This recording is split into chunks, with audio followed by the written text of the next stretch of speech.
hello लोगोफोर आंनि बे बड स्मार्ट टेक्नोलॉजी चेनेलाव नोंथांमोनखौ बयखौबो बरायबाय लोगोफोर जायनि चेनेलाव मनेटाइज अन जाबाय इउट्यूबनि जितु क्राइटेरिया बेखौ गासिखौबो कमप्लिट खालामजोबखांनायनि उनाव एप्लाइ नाउनि अपशन जितु मनेटाइजनि थाखाय नोंथाङा एप्लाइ खालामगोन बे एप्लाइ नाउनि अपशना जुदि नोंथाङा मोनाखैब्ला बेखौ माब्रैहाय इनेबल खालामनो हागोन बे एप्लाइ नाउनि अपशनखौ माब्रैहाय लाबोगोन बे भिडिअनि गेजेरजों आं नोंथांमोननो खिन्थागोन भिडिअखौ फार्स्टनिफ्राय लानानै जोबजासिम नायलांबानो जाबाय लोगोफोर जोङो बयबो मिथिखायो जे इउट्यूबाव जोङो मनेटाइज एप्लाइ खालामनो थाखाय इउट्यूबनिफ्राय रां खामायनो थाखाय नोङो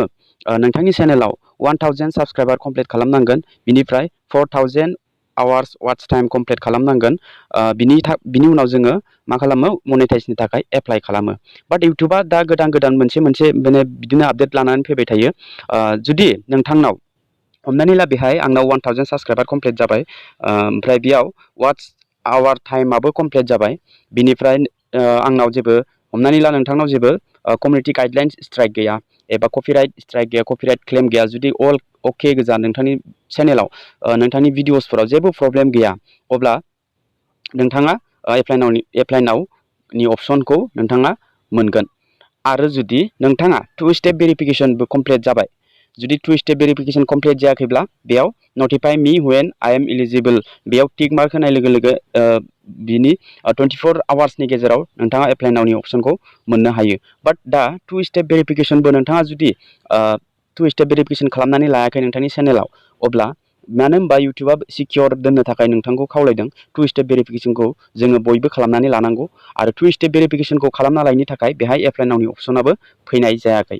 1000 साबस्क्राइबार कमप्लिट जाबाय वाच आवार टाइमाबो कमप्लिट जाबाय नोंथाङा जेबो कमिउनिटि गाइडलाइन्स स्ट्राइक गैया बेबो कमप्लिट जाबाय बेबो अके दानिया बे 2 स्टेप भेरिफिकेशनाव टार्न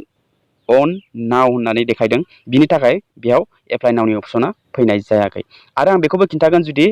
2 स्टेप नोंथांनाव 2 स्टेप भेरिफिकेशनाबो जुदि कमप्लिट जाबाय अब्लाबो बेयाव एप्लाइ नाउनि अपशन फैयाखै अब्ला मा खालामनांगोन भिडिअनि लास्टआव आङो खिन्थागोन जायखौ खालामोब्ला नोंथाङा एप्लाइ नाउनि अपशनखौ मोननो हागोन आरो नोंथाङा गोरलैयैनो मनेटाइजेशनखौ एप्लाइ खालामनो हागोन आरो 2 स्टेप भेरिफिकेशनखौ जुदि नोंथाङा खालामना लायाखै अब्ला आं आई बटनाव बा डिसक्रिपसनाव लिंक मोनगोन 2 स्टेप भेरिफिकेशनखौ बोरै खालामनांगौ बिनि थाखाय आं मोनसे भिडिअ बानायखाबाय नोंथाङा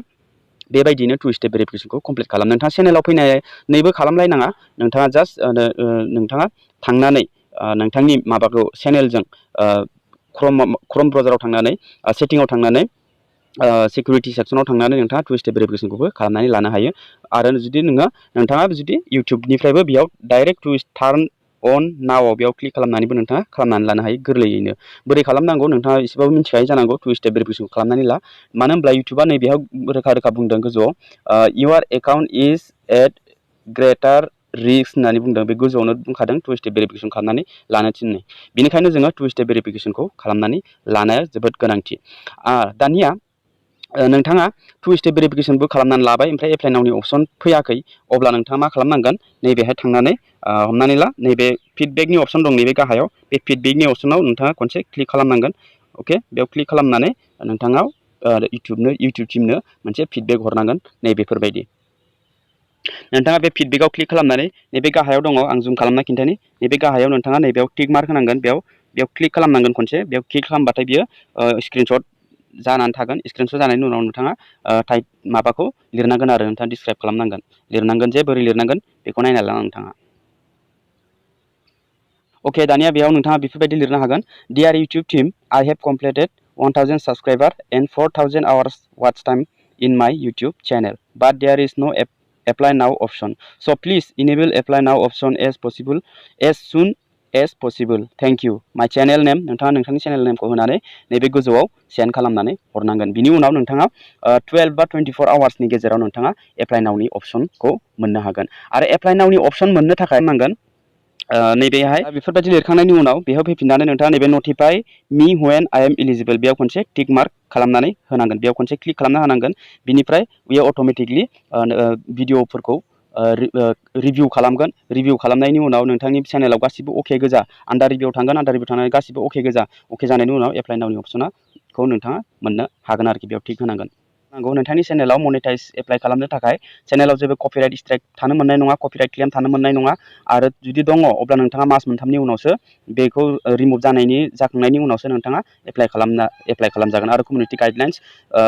थायोब्लाबो नोंथाङा मनेटाइज जानाय नङा आरोखि आरो